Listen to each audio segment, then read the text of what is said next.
नमस्कार, ज्योतिष परामर्श केंद्र जागेश्वर धाम के यूट्यूब चैनल पर आपका स्वागत है। मैं हूं ज्योतिषी भुवन चंद्र पांडे। प्रिय दर्शकों, हाजिर हूं लेकर आज वृष लग्न की कुंडली में सूर्य का 12 भाव में फल। वृष लग्न की कुंडली में लग्न से लेकर 12 भावों तक सूर्य क्या फल देता है, यह विषय इस वीडियो का है। सबसे पहले आपको बता दें कि इन वीडियोज में बताए जाने वाला जो शुभाशुभ फल है यह किसी स्पेसिफिक कुंडली का नहीं है। यदि आपको अपनी जन्म कुंडली का अवलोकन किसी विज्ञ ज्योतिषी से कराना है और अपने बारे में जानना है तो जरूरी है, आवश्यक है कि आप अपनी कुंडली का विश्लेषण व्यक्तिगत रूप से करा दें, क्योंकि ग्रह का बल न्यूनाधिक होने पर फलों में भी न्यूनाधिकता आ जाती है। इसमें कोई संशय नहीं करना चाहिए।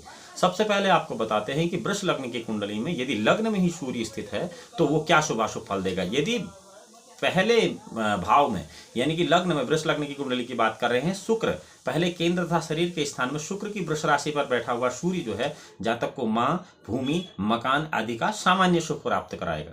अर्थात बहुत ज्यादा भी नहीं, बहुत कम भी नहीं, मध्यम सुख प्राप्त कराएगा। यहाँ से सूर्य क्योंकि लग्न में होगा तो शरीर के स्थान में होगा, तो शरीर के स्थान में भी शारीरिक सौंदर्य उसका कम रहेगा।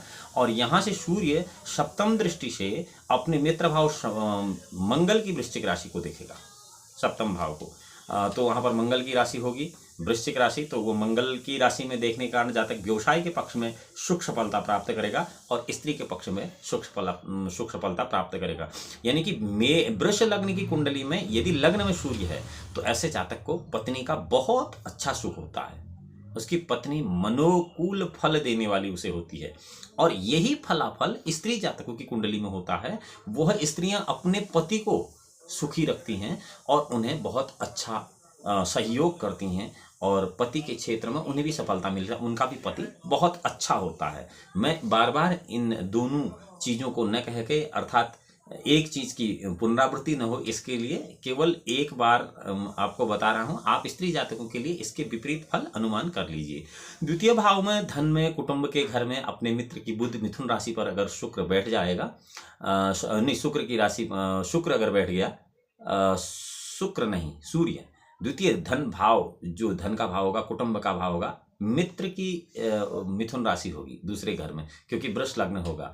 तो यहाँ पर जब सूर्य बैठेगा तो ऐसे जातक को धन संपत्ति और कुटुंब का सुख तो बहुत अच्छा प्राप्त कराएगा, परंतु माँ के सुख में कमी बना देगा और भूमि मकान आदि का सुख प्राप्त होते हुए भी उसका श्रेष्ठ उपयोग नहीं कराएगा।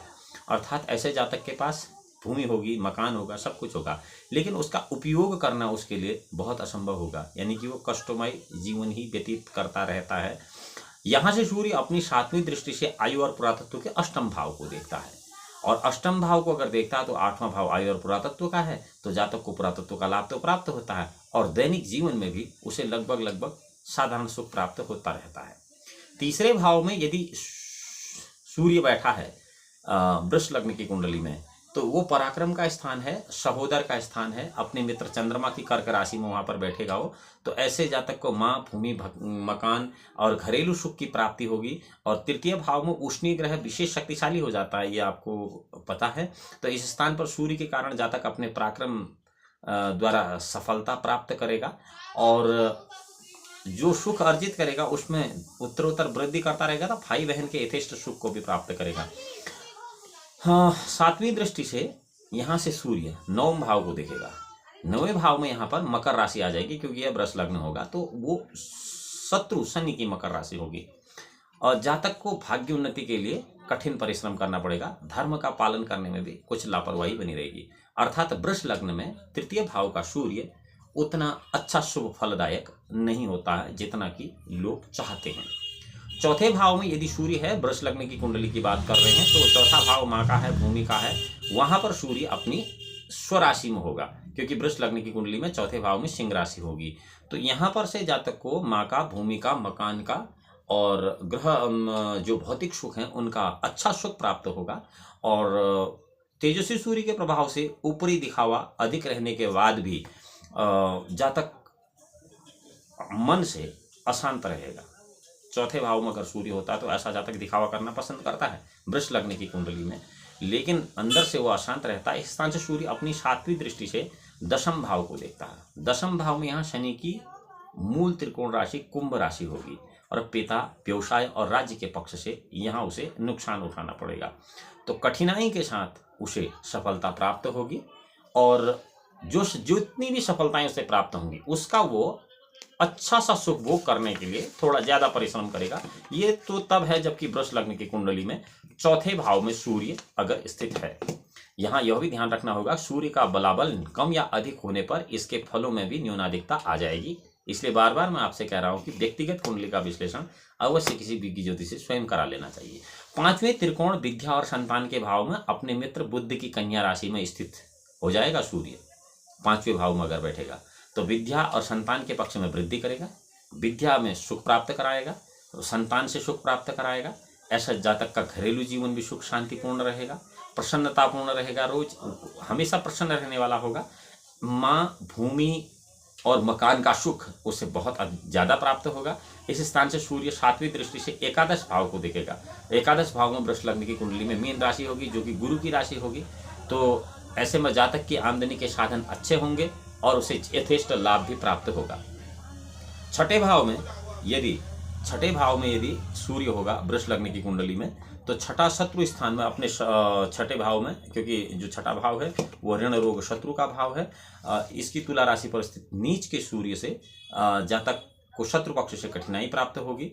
चूंकि सूर्य उष्ण ग्रह है वो नीच का होने पर शत्रु के ऊपर जातक के प्रभाव को बना देगा और ऐसा जातक माँ, भूमि, मकान के सुख को भी कम कर पाएगा और उसे अपनी जन्मभूमि से दूर जाकर रहना पड़ता है। इस स्थान से सूर्य सातवीं उच्च दृष्टि से मेष राशि को देखता है 12वें भाव में। मेष राशि मंगल की उसके मित्र की राशि है तो जातक का खर्च अधिक रहता है परंतु बाहरी स्थानों से उसे अच्छी आय प्राप्त हो जाती है। सातवें स्थान में अगर सूर्य है तो इसको केंद्र स्थान कहते हैं, स्त्री का भाव कहते हैं, जाया भवन कहते हैं। अपने मित्र मंगल की वृश्चिक राशि में सूर्य यहाँ पर होगा क्योंकि वृष लग्न की कुंडली में सातवें भाव में वृश्चिक राशि ही आएगी। तो ऐसी स्थिति में उस कारण से जातक के शारीरिक सौंदर्य में कुछ कमी रहेगी और पारिवारिक सुख साधनों में भी कमी बनी रहेगी, जिनकी निवृत्ति के लिए शरीर से विशेष परिश्रम करना पड़ेगा, यानी कि हार्डवर्क बहुत ज्यादा करना पड़ेगा और उसके मन में चिंताएं बहुत ज्यादा कर देगा सूर्य सप्तम स्थान से। वृष लग्न की कुंडली में यदि सूर्य 8वें घर में है, 8वां मृत्यु का घर है, पुरातत्व का घर है और वहां पर मित्र गुरु की धनु राशि 8वें भाव में हो जाएगी वृष लग्न की कुंडली में, तो ऐसे जातक को अपने जन्म स्थान से वाकई दूर रहना पड़ता है। वो अपने घर में नहीं बल्कि प्रदेश में ज्यादा उन्नति करता है। माँ, भूमि, भवन के सुख में उसकी कमी रहती है, साथ ही पारिवारिक सुख शांति में भी उसके विघ्न उत्पन्न होते हैं। परंतु सूर्य के सुखेश होकर अष्टम भाव में बैठने के कारण जातक को आयु और पुरातत्व का लाभ प्राप्त होता है। यहाँ से सूर्य सातवीं दृष्टि से द्वितीय धन भाव को देखता है, जहाँ पर कि मिथुन राशि होती है बुध की, वो मित्र राशि होती है सूर्य की, तो वहाँ पर धन वृद्धि करने में जातक सफल हो जाता है 8वें भाव में अगर सूर्य हो। कुल मिला के बार बार हम इसीलिए कहते हैं कि सूर्य को अष्टमत्व दोष नहीं लगता है। ऐसा ही कई बार चंद्रमा के लिए भी कहा जाता है, लेकिन वह स्थितियां अलग अलग होती हैं। 9वें त्रिकोण भाव में भाग्य भवन में और धर्म के स्थान में यदि सूर्य होता है, वृष लग्न की कुंडली की हम यहाँ पर बात कर रहे हैं, तो सूर्य के प्रभाव से जातक को माता, भूमि और भवन का असंतोष के साथ, परेशानी के साथ उसको सफलता प्राप्त होती है, परंतु घरेलू सुख समृद्धि में उसकी वृद्धि होती है। यहाँ से सूर्य सातवीं दृष्टि से तृतीय भाव को अपने मित्र चंद्रमा की कर्क राशि को देखता है। सूर्य का मित्र है ये, तो उसके कारण जातक के पराक्रम में वृद्धि होती है और ऐसी ग्रह स्थिति वाला जातक जो है बुद्धि बल तथा पराक्रम के द्वारा ही ज्यादा कार्य करता है। ऐसा जातक शारीरिक कर या फिर जो फिजिकल काम है, फिजिकल वर्क यानी कि शारीरिक मेहनत करने से ज्यादा बुद्धि बल का उपयोग करना पसंद करता है।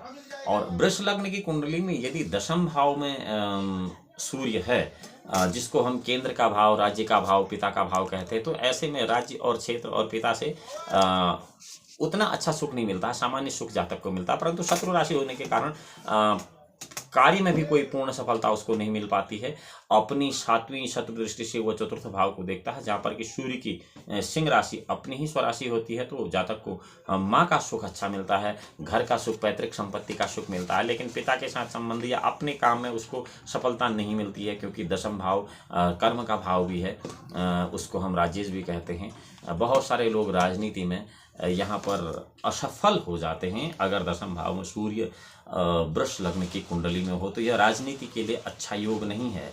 अगर दशम भाव में सूर्य पूर्ण बली है और वृष लग्न भी पूर्ण बली है तो ऐसा योग राजनीति के लिए बहुत घातक है। ऐसा राजनीतिज्ञ एक समय में पूरी मान प्रतिष्ठा और अपने बनाए हुए नेम एंड फेम को खो देते हैं। 11वें भाव में अगर सूर्य होगा, वृष लग्न की कुंडली बात करें तो ऐश्वर्य लाभ भाव होगा।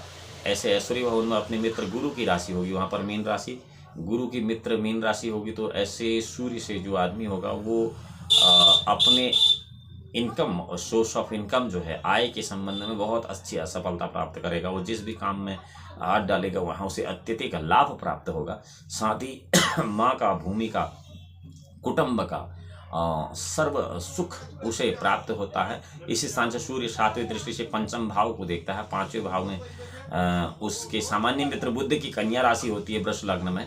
तो जातक को विद्या, बुद्धि, संतान पक्ष में वृद्धि होती है और उसका जीवन आनंद पूर्वक व्यतीत होता है।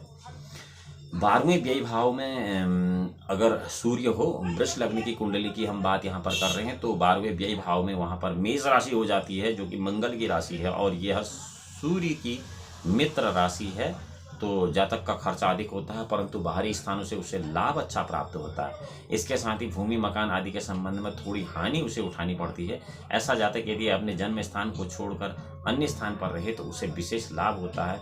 यहाँ से सूर्य 7वीं दृष्टि से शुक्र की तुला राशि को 6ठे भाव में देखता है, जिसके कारण जातक को शत्रु पक्ष से कठिनाइयों का सामना करना पड़ता है और ऐसा जातक लगभग सामान्य जीवन व्यतीत करता है। प्रिय दर्शकों, यह तो था वृष लग्न की कुंडली में लग्न से लेकर 12 भाव में शुक्र का फल। और यहाँ आपको ध्यान रखने वाली एक बात यह है कि लग्न और सूर्य के बल के जितनी भी अधिकता या न्यूनता स्पेसिफिक किसी अलग अलग जातक की कुंडली में होगी, उतना ही फलाफल इसका नीचे ऊपर होता जाएगा। इसलिए आपको अपनी जन्म कुंडली का अवलोकन विज्ञ ज्योतिषी से व्यक्तिगत तौर पर करा लेना चाहिए। दूसरा, यहाँ पर जो फलाफल हम आपको बता रहे हैं, यह फलाफल बिल्कुल विपरीत स्थिति में तारतम्य से स्त्री जातकों के लिए आपको स्वतः ही अनुमान कर लेना चाहिए। तीसरी बात, ये जो फल सूर्य के हैं यह केवल मात्र वृष लग्न की कुंडली के लिए बताए गए हैं। मेष आदि अन्य 11 लग्नों के यह फल सूर्य के लिए यहाँ पर नहीं है, उनके लिए अलग से वीडियो बनाया जा रहा है। आशा करते हैं आपको यह वीडियो अच्छी लगी होगी और यदि आप ज्योतिष की जिज्ञासा रखते हैं और ज्योतिष संबंधित जानकारी सोशल मीडिया प्लेटफॉर्म पर सबसे पहले चाहते हैं तो आप ज्योतिष परामर्श केंद्र जागेश्वर धाम के इस यूट्यूब चैनल को लाइक कर सकते हैं, सब्सक्राइब कर सकते हैं और बेल आइकन का बटन केवल इसलिए दबा सकते हैं कि सोशल मीडिया प्लेटफॉर्म पर सबसे पहले आपको यह जानकारी प्राप्त हो जाए। अगली वीडियो में हम आपसे फिर मिलते हैं। तब तक के लिए भगवान भोलेनाथ आपका परम कल्याण करें। नमस्कार।